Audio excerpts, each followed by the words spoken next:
भाई और बहनों, मातृशक्ति को नमन।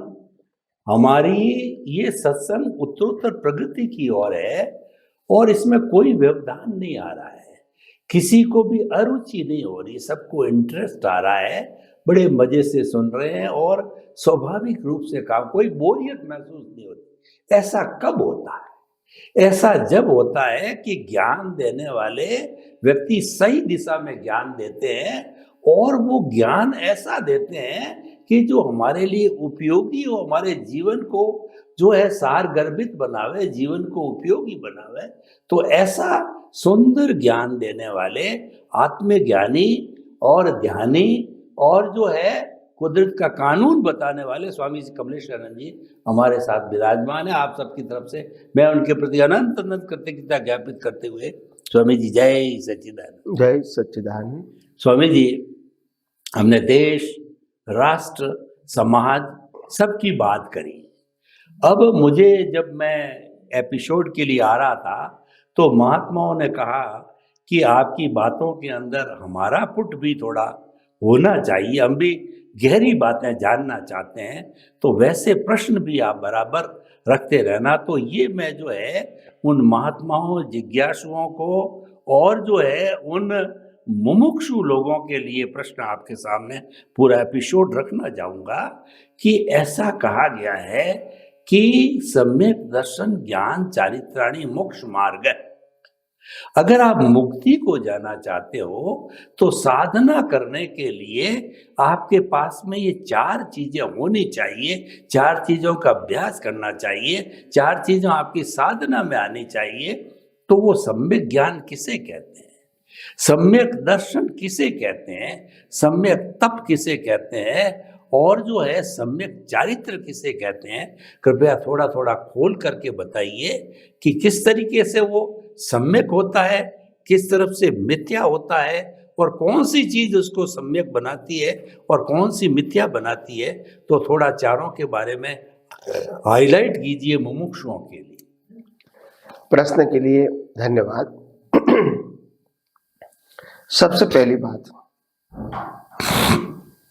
मिथ्या चारित्र का मतलब होता है संसार चलाने का चारित्र। इसमें पाप पुण्य दोनों आ जाते हैं। मिथ्या ज्ञान, मिथ्या दर्शन, मिथ्या तप और मिथ्या चारित्र। पहले हम उनकी परिभाषा करें। मिथ्या ज्ञान का मतलब मैं नामधारी हूं, देहधारी हूं, ये मिथ्या ज्ञान है। मिथ्या दर्शन का मतलब मन वचन काया को मैं चला रहा हूं, सत्ता संपत्ति संबंध और साधन मेरे हैं और क्रिया, मालिकी और भुगतान मैं कर रहा हूं। ये जो सोच है, समझ है, ये मिथ्या दर्शन है। मिथ्या तप का मतलब होता है मन वचन काया से कोई भी प्रकार की उसको तपाने की क्रिया, जैसे भूखा रहने की क्रिया, बोलने की क्रिया, धार्मिक चैंटिंग करने की क्रिया, उपवास करने की क्रिया होती है, सहन करने की क्रिया होती है, ये सब एडजस्ट होने की क्रिया होती है।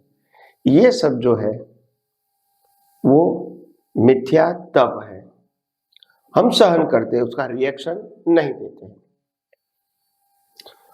एक व्यक्ति खाने का नहीं मिलते हुए चिल्लाते हैं और दूसरा व्यक्ति स्वयं वो भूखा रहता है, तो उनको तप कहेंगे। तो ये तप है। और चारित्र किसको बोलते हैं? मन वचन काया से जो कुछ भी क्रिया के रूप में हो रहा है वो मैं कर रहा हूं मानना, वो मिथ्या चारित्र है। तो तप दिखता नहीं है और दिखता है वो तप नहीं है, मगर मान्यता वो तप है। मैंने उपवास किया, वो मान्यता मिथ्या तप है। उपवास करना वो चारित्र में आता है, मैंने उपवास किया वो मिथ्या तप में आता है। तो इंपॉर्टेंट बात यह है, फिजिकल फॉर्म में दिखता है वो चारित्र है, और फिजिकल फॉर्म में पीछे जो रॉन्ग बिलीफ है वो मिथ्या तप है। मैं सहन करता हूँ, मैं भौतिक रूप से सुखी फील करता हूँ, ये सब मिथ्या तप है। तो और बाहर जो वाणी के रूप में, वर्तन के रूप में दिखता है और विचारों के रूप में व्यक्त होता है, ये मिथ्या चारित्र है। और मिथ्या चारित्र को आध्यात्मिक परिभाषा में डिस्चार्ज परिणाम बताया, डिस्चार्ज परिणाम बताया। मगर अज्ञानी लोग उनको ही पुरुषार्थ मानते हैं, तो उसके माध्यम से राग द्वेष होके नए कर्म चार्ज होते हैं। अब इस सम्यक ज्ञान, दर्शन, तप और चारित्र क्या है? सम्यक ज्ञान का मतलब होता है मैं मन वचन काया से मुक्त, चेतन, अविनाशी और अनंत शक्ति वाला ऐसा शुद्ध आत्मा हूं, ये सम्यक ज्ञान है। सम्यक दर्शन का मतलब होता है मन वचन काया और इनकी अवस्था और 5 ज्ञानेंद्रियों से अनुभव में आती पूरी सृष्टि को कुदरती कानून और कुदरती रचना से ही देखना, ये सम्यक चारित्र है। सम्यक तप, ये सम्यक दर्शन है, चारित्र सम्यक दर्शन है। सम्यक तप का मतलब होता है जब आप कोई भी अवस्था को कुदरती रचना देखने में जो समय लगता है, स्वीकार करने में समय लगता है। कुदरती रचना है ऐसा मानते तो है, मगर आपकी बुद्धि अहंकार उस संजोगों में तुरंत एक्सेप्ट नहीं करती है, थोड़े समय के बाद एक्सेप्ट करती है। तो ये जो समय है, परिस्थिति बनना और परिस्थिति को कुदरती रचना स्वीकार करना, ये जो समय है, इसको आध्यात्मिक भाषा में सम्यक तप बोलते हैं। और सम्यक चारित्र का मतलब होता है ये सम्यक ज्ञान, सम्यक दर्शन का उपयोग करके जो आप सेपरेशन अनुभव करते हैं प्रकृति और परमात्मा का, ये सम्यक चारित्र है। तो सम्यक ज्ञान, दर्शन, तप और चारित्र कभी दिखते नहीं है, अनुभव में आते हैं। और जो फिजिकल फॉर्म में दिखते हैं, वाणी के फॉर्म में दिखते हैं, विचारों के फॉर्म में दिखते हैं, अवस्था के फॉर्म में दिखते हैं, वो मिथ्या ज्ञान, मिथ्या दर्शन, मिथ्या ज्ञान, मिथ्या दर्शन, मिथ्या तप और मिथ्या चारित्र है, ये दोनों। तो कहने का मतलब ये है कि कभी सम्यक ज्ञान, दर्शन, तप और चारित्र कभी दिखेगा नहीं, मगर अनुभव में आएगा। और जो दिखेगा वो अनुभव में नहीं आएगा।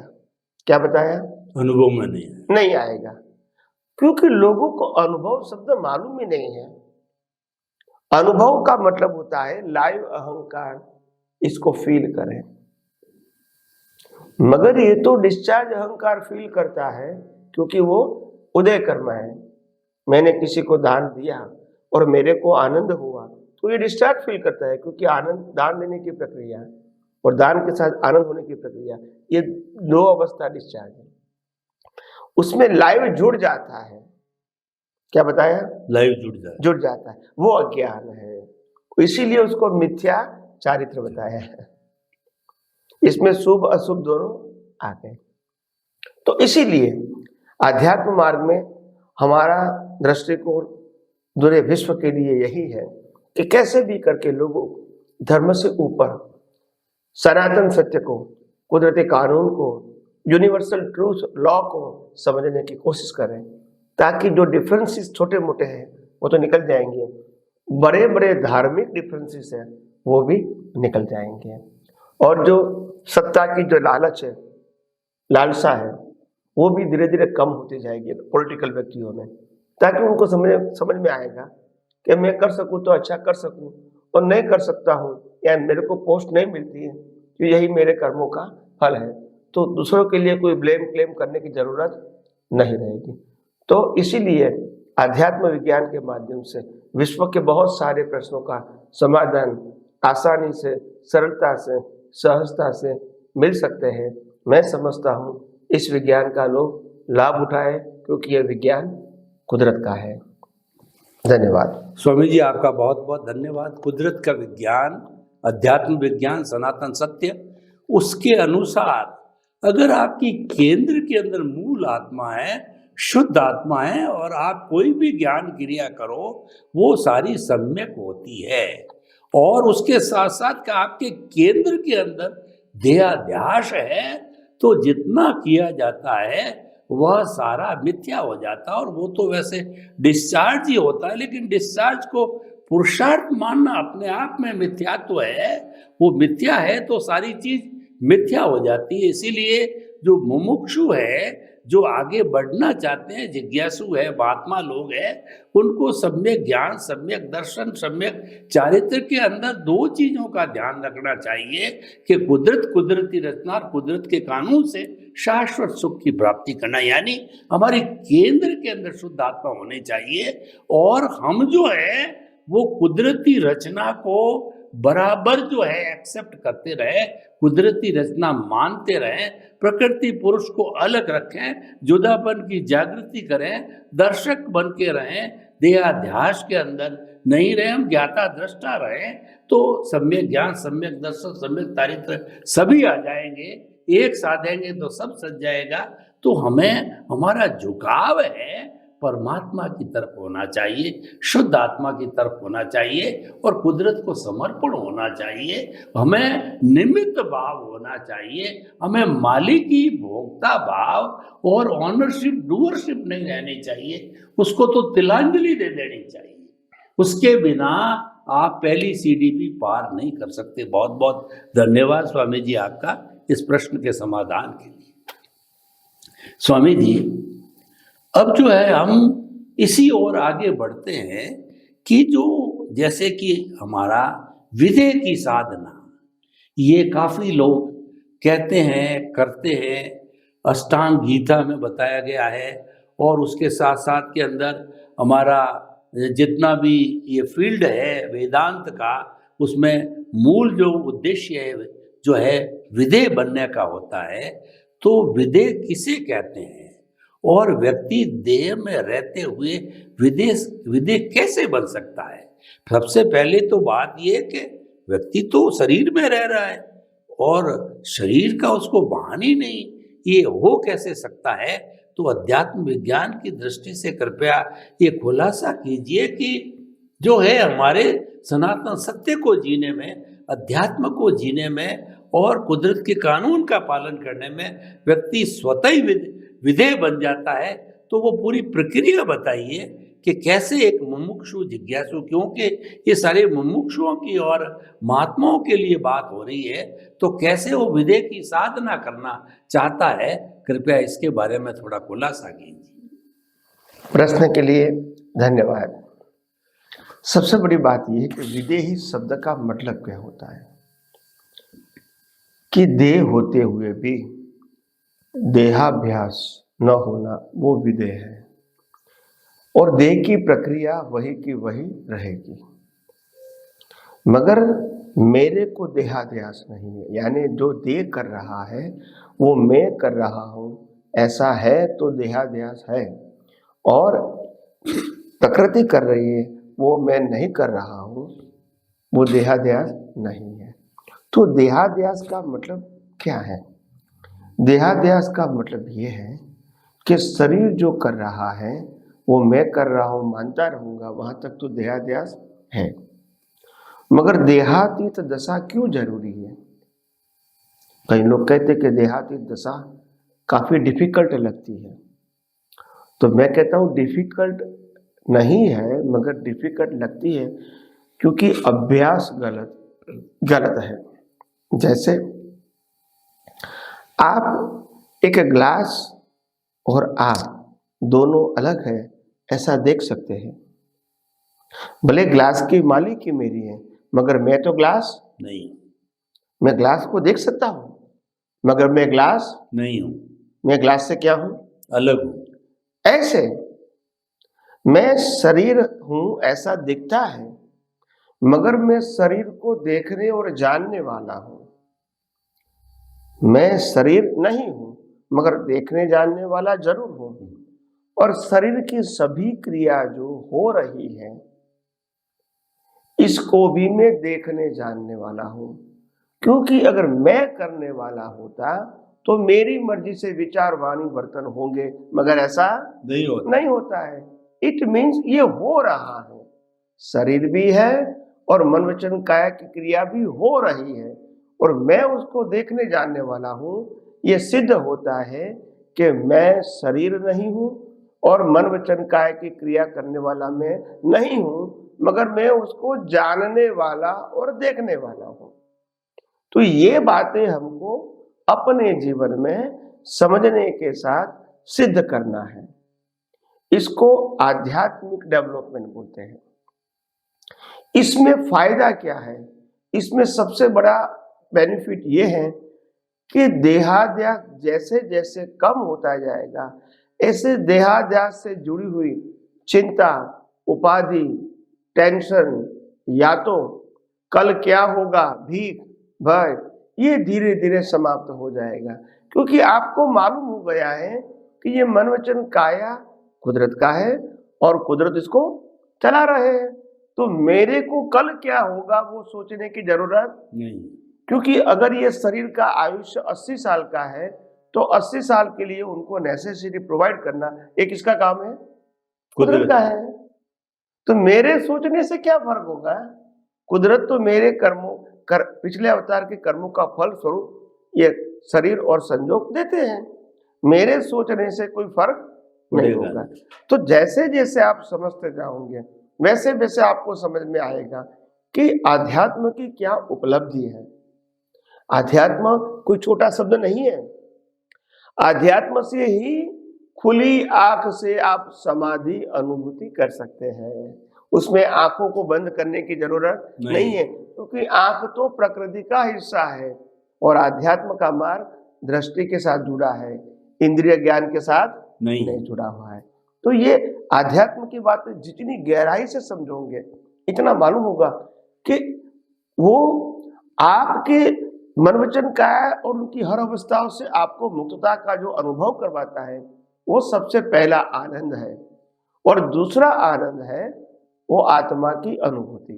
मगर पहले आनंद के बिना दूसरा आनंद मिलना संभव नहीं है। तो पहले प्रकृति से मुक्त रहने का आनंद। मुक्त रहने का मतलब क्या होता है? प्रकृति की एक भी अवस्था को मेरे ज्ञान दर्शन को असर नहीं होनी चाहिए, वो पहला आनंद। और दूसरा आनंद आत्मा की अनुभूति का आनंद। तो ये प्रक्रिया है और उसमें कोई बाह्य परिश्रम की जरूरत नहीं है या बाह्य कोई क्रियाकांड की जरूरत नहीं है।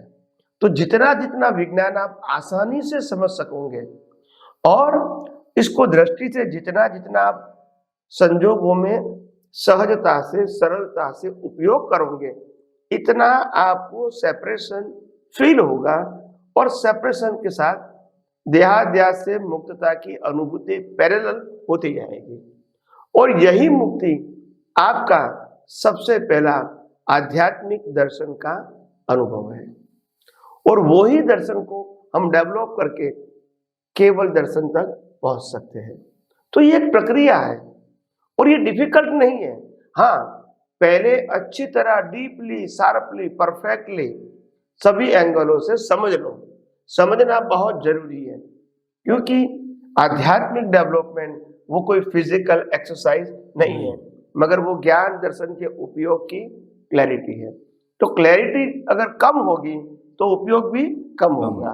अगर क्लैरिटी क्लियर है तो उपयोग भी सहज होगा, क्योंकि यहाँ कोई फिजिकल लेबर तो करनी नहीं और नहीं कोई परिवर्तन करना है प्रकृति में। तो सेपरेशन अनुभवना समझने के बाद सरल है। अगर नहीं समझ में आता है तो ज्यादा से ज्यादा समझने की पहले कोशिश करो। तो दोनों करो, थोड़ा थोड़ा उपयोग भी करो और आगे समझने की कोशिश भी करो। तो धीरे धीरे आप आध्यात्म के मार्ग में, मुक्तता से अनुभूति के मार्ग में जा सकते हैं। और ये बात जरूरी नहीं है कि देहाध्यास आपको है इसीलिए प्रगति नहीं होगी। देहाध्यास है वो दृष्टि का विषय है और दृष्टि से देहासाथ मिटा भी सकते हो। इसमें कोई बाह्य संजोगों की आवश्यकता नहीं है। आपके ज्ञान दर्शन की क्लैरिटी और इसका एप्लीकेशन ही काफी है देहाध्यास मिटाने के लिए। देह की अवस्था को इम्पोर्टेंट देते हैं तभी हम देहाध्यास को नहीं मिटा सकते हैं, क्योंकि देह की अवस्था ही कुदरती रचना है। फिर तुम वैल्यू क्यों देते हो कि मैंने बहुत अच्छा काम किया, मैंने बहुत गलत काम किया?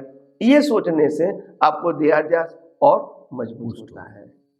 तो बात यहाँ आध्यात्म मार्ग में खास समझना है कि अगर देहाध्यास को मिटाना है और अपने मन वचन काया उनकी अवस्था से मुक्त रहना है तो आध्यात्म मार्ग को पूरे विस्तार से समझने की कोशिश करो, तभी आप आध्यात्म के मार्ग में आगे बढ़ सकते हो। स्वामी जी, आपका बहुत बहुत धन्यवाद। आपने इतनी बड़ी साधना को इतना सहज सरल ढंग से बताया कि देह में रहते हुए देश का भान न होना, और ये कोई मुश्किल काम नहीं है। इसके अंदर आपको कुछ करना नहीं है, खाली दृष्टि को बदलना है, रॉन्ग बिलीफ को राइट बिलीफ में बदलना है। देह तो प्रकृति है, ये तो अपना काम करेगी, ये तो कुदरत के अधीन है, उसके आपके करने न कराने से कोई फर्क नहीं पड़ता है। तो प्रकृति को अपना काम करने दीजिए, प्रकृति के साथ जुड़िए मत, और उसके साथ साथ में आप ये अभ्यास, अपना जो केंद्र है, वो केंद्र जो है, अपना जो अस्तित्व है कि मैं शुद्ध आत्मा हूँ, उसकी तरफ आप ज़्यादा से ज़्यादा झुकते रहिए तो वो पोस्ट हो जाएगा। और वो आपको प्रकृति में रहते हुए, शरीर में रहते हुए, शरीर की जो अवस्था है उससे आप प्रभावित नहीं रहेंगे, आप अलग रह जाएंगे। यानी प्रकृति और पुरुष को आप अलग कर देंगे, ऑटोमेटिकली आप दर्शक बन जाएंगे, ऑटोमेटिकली वेद विज्ञान चालू हो जाएगा, ज्ञाता दृष्टा बन जाएंगे, आप दर्शक बन जाएंगे, सब कुछ हो जाएगा। मात्र आपकी दृष्टि को बदलना है। इसीलिए आपका अध्यात्म विज्ञान है, ये दृष्टि विज्ञान कहलाता। स्वामी जी, स्पष्टीकरण के लिए आपका बहुत बहुत धन्यवाद, कृतज्ञता।